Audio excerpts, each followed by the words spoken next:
16th summer, Suzan W.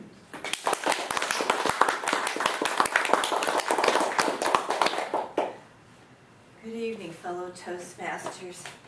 I remember my 16th summer after my sophomore year in high school vividly, because that was the summer I got my first experience to work in a mansion.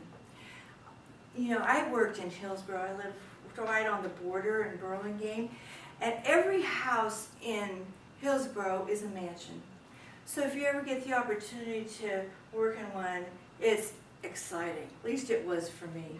And I remember when I had my interview with Mr. and Mrs. Hack at their mansion. It was in their front yard, in their garden, with 7-foot high hedges. And they were beautiful. And they fixed a lovely court area where we could have a glass of iced tea. And then they asked me if I would really be interested in working for them, and I was saying, oh sure, I would love to work for you, because what they wanted me to do was cook dinner for them. Mr. Hack sent his wife to Japan with her girlfriend for the entire summer. They had 4 children. She had done an excellent job in rearing those children. They were the perfect kids. The oldest daughter was going to be in Europe, touring Europe, and that left only 3. One was Mike. He was my age, and so cute. And the other were Liz and Lil, and they were 8 years old and 10 years old. And so they were interviewing me, and I said, I would love to have this job. And I was thinking in my mind, you are so fortunate to have me. Because I grew up with a mother who's a professional cook. And any time I ate grapefruit, before I ate it, she would cut it to make it look like a flower. So I can handle anything. Plus, my mother taught me how to make one meal perfectly. So I knew I was the right person for this job. And Mr. and Mrs. Hack were excited to have me, and I got the job. But all I had to do was come to their house at noontime. But before that, I was a student at high school. I was taking home economics and a geometry class. And so I was fortunate because Mike would come in their fancy Cadillac, pick me up, and drive me to his house. I mean, if my girlfriends could only have seen me. But alas, I didn't see much of Mike, because when he took me to the house, he drove off to be with his boyfriends. Mr. Hack was very proper, and he wanted to make sure his son was proper, so he went to some guy friend's home for every day. And then all I had to do was go through the house and see if anything was dusty or need vacuuming. And I never, ever, ever had to clean the rooms of the kids, because if I found something the matter, all I did was tell them, and they cleaned it up. I mean, have you ever met kids like this? I was really fortunate. My first meal, I fixed the perfect meal, one meal that I knew how to do.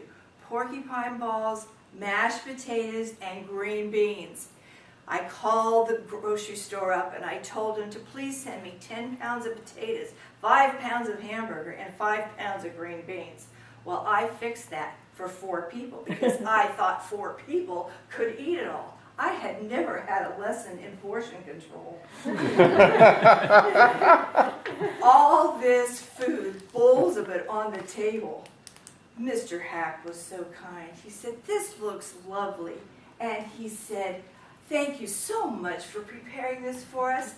And I said, you're entirely welcome. And then my mother came, took me home, and I never got a bite of it. The next day, I went and Mr. Hack said to me, that was so good, but you know, after you left, we invited all the neighbors in because that was way too much food for us to eat. And I thought, oh, I didn't do it right. I've got to make up for this. So I am going to make stew the next night. I could do an Irish stew. So I got all the ingredients together, but I had to search for the garlic. It called for 1 clove. So I searched. Those people didn't eat garlic much, I don't think. And I found it. This size. It was a bulb of garlic. And I thought it was the same thing as 1 clove. Oh, no. So I chopped the whole thing up. I put it in the stew. And the house smelled. And I thought, that smells of home cooking. So I put it on the table. Mr. Hack said, "Thank you so much." And my mother came and she picked me up, and I never got a bite to eat. The next day, Mr. Hack said, "You know, as soon as you left, we threw it all out. We opened all the windows and doors, and we used 1 can of aerosol spray deodorant to get rid of that smell." Oh, how could that be? So I thought, okay, the day's coming when I can make up for this mistake. So the summer went on fine. Neighbors would send casseroles at least once a week for this family. And one day Liz and Lil were gone, and I thought, ha ha, this is it. I'm going to show them I can really do a great job. So I called my mom up, who was a cook in one of these mansions, and I said, "Can you help me, Mom?" She said, "Sure, I'll be right over." So half hour later, she's over at the house, the mansion, with another cook friend of hers, and they come in and they make homemade rolls, 2 apple pies, they fixed the chicken, so all I had to do was put it in the oven, potatoes, vegetables. It was a great meal. And all I did was clean up while I did all the cooking. And when it was time for dinner, Mr. Hack and the girls, everybody, they couldn't believe it. I think the giveaway was the 2 pies. The place was perfect, the meal was perfect, and they were all happy. And I got away with it that time. I would never tell them the truth. At the end of the summer, Mr. Hack said to me, "You know what I liked about this summer, besides having you, was all the good stories I could tell to my friends." What did that do for me? It showed me that I am not my mother.